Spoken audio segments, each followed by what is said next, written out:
کہ مولانا سعد صاحب کی یہ بات تو سراسر حدیث کے خلاف ہے۔ دعوت اللہ کے بغیر ایمان کی تکمیل کا کوئی ذریعہ نہیں ہے، کوئی ذریعہ نہیں ہے، نہ تہجد ہے، نہ تلاوت ہے، نہ ذکر ہے، نہ روزہ ہے، نہ نماز ہے، نہ حج ہے، نہ کچھ نہیں ہے۔ ایمان اور اسلام کے اندر اور بھی بہت سے اعمال ہیں جن کے بغیر ایمان کامل نہیں ہو سکتا۔ آپ کے پاس اس کے خلاف کوئی دلیل نہیں ہے، اللہ کی قسم۔ دعوت اللہ کے بغیر ایمان کی تکمیل کا کوئی ذریعہ نہیں ہے، کوئی ذریعہ نہیں ہے، نہ تہجد ہے، نہ تلاوت ہے، نہ ذکر ہے، نہ روزہ ہے، نہ نماز ہے، نہ حج ہے، نہ کچھ نہیں ہے۔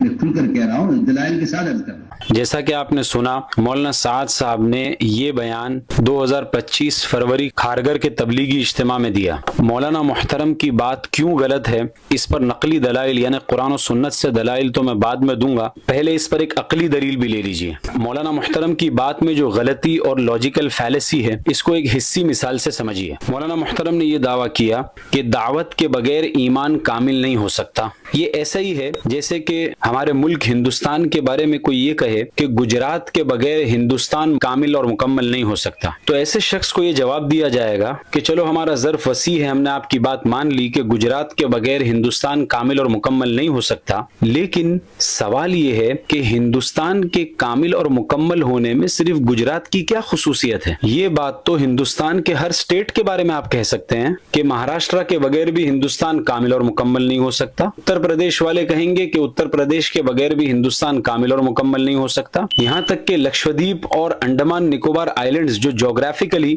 انڈیا سے بہت دور ہیں، ان کے بغیر بھی ہندوستان کامل اور مکمل نہیں ہو سکتا، تو اس میں گجرات کی کیا خصوصیت ہے؟ یعنی ہندوستان کو کامل اور مکمل کرنے کے لیے جس طرح گجرات کی اہمیت ہے، اسی طرح دوسرے سارے سٹیٹس کی اہمیت ہے۔ بالکل اسی طرح ایمان بھی متعدد چیزوں کا مجموعہ ہے، ان میں سے ہر ایک جز ضروری ہے، ایک جز بھی اگر کم ہو تو ایمان کامل اور مکمل نہیں ہو سکتا۔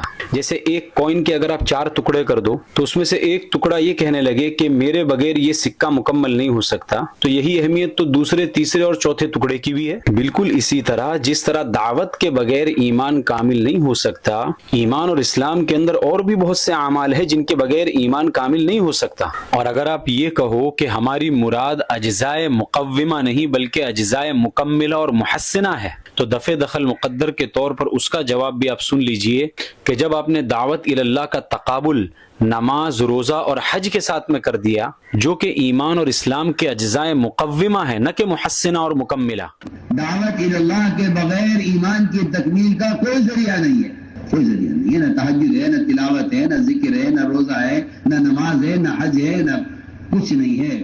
تو اب آپ کی یہ وضاحت کرنا کہ ہماری مراد اجزائے مکملہ اور محسنہ ہے نہ کہ مقومہ، یہ وضاحت لغو ہے۔ مولانا محترم سعد صاحب اگر صرف اتنا کہہ کر رک جاتے نا تو شاید ہم اپنے ویڈیو کو اسی بات پر ختم کر دیتے، لیکن مولانا محترم نے اس کے آگے جا کر یہ تک کہہ دیا، اللہ کی قسم دعوت اللہ کے بغیر ایمان کی تکمیل کا کوئی ذریعہ نہیں ہے۔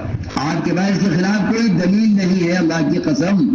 دعوت اللہ کے بغیر ایمان کی تکمیل کا کوئی ذریعہ نہیں ہے۔ یعنی دعوت اللہ کے ذریعے سے ایمان کی تکمیل کو صرف ثابت نہیں کیا بلکہ دوسرے سارے اعمال کی نفی اور انکار کر دیا کہ کسی بھی چیز کے ذریعے سے ایمان کامل ہو ہی نہیں سکتا، اور پورے ایمان کو سمیٹ کر دعوت اور تبلیغ میں بند کر دیا۔ یہی بدعت کی شان ہوتی ہے۔ آپ کسی بھی بدعتی گروپ کو اٹھا کر دیکھ لیجئے، بدعتی گروپ کے نزدیک ان کا جو ایک مخصوص عمل ہوتا ہے جس سے ان کی پہچان ہوتی ہے، وہ پورے اسلام اور ایمان کو اسی میں سمٹا ہوا مانتے ہیں۔ بریلویوں کو آپ دیکھیے، ان کے نزدیک پورا اسلام عشق رسول اور درگاہوں میں سمٹا ہوا ہے، جبکہ فخر موجودات صلی اللہ علیہ وسلم سے محبت ہم بھی کرتے ہیں۔ بالکل اسی طرح مولانا سعد صاحب نے ایمان کی تکمیل کو بھی دعوت اور تبلیغ ہی کے اندر سمیٹ دیا کہ ایمان کی تکمیل اگر ہوگی تو دعوت ہی کے ذریعے سے ہوگی، اور اس کے علاوہ کوئی بھی چیز ایمان کو کامل نہیں کر سکتی۔ کچھ علماء نے مجھ پر یہ اعتراض بھی کیا کہ میں فقط اپنے علم ہی پر اعتماد کر کے یہ ساری باتیں کرتا ہوں، تو ایسے علماء کے لیے دارالعلوم دیوبند کا یہ فتویٰ پیش خدمت ہے تاکہ وہ یہ نہ سمجھے کہ میں فقط اپنا علمی حوصلہ دکھا رہا ہوں۔ مستفتی نے یہ سوال کیا کہ ایک جماعتی بھائی یہ اکثر کہا کرتے ہیں کہ کوئی سارا دن قرآن پڑھے، ذکر کرے، روزہ رکھے، جو بھی عمل کر لے تو اس کا ذرہ برابر بھی ایمان نہیں بڑھے گا۔ اب دارالعلوم دیوبند کا آپ جواب دیکھیے، کوئی بھی نیک عمل کیا جائے اس سے ایمان کی کیفیت بڑھتی ہے، اور دلیل قرآن سے دی، وَإِذَا تُلِيَتْ عَلَيْهِمْ آيَاتُهُ زَادَتْهُمْ ایمانا۔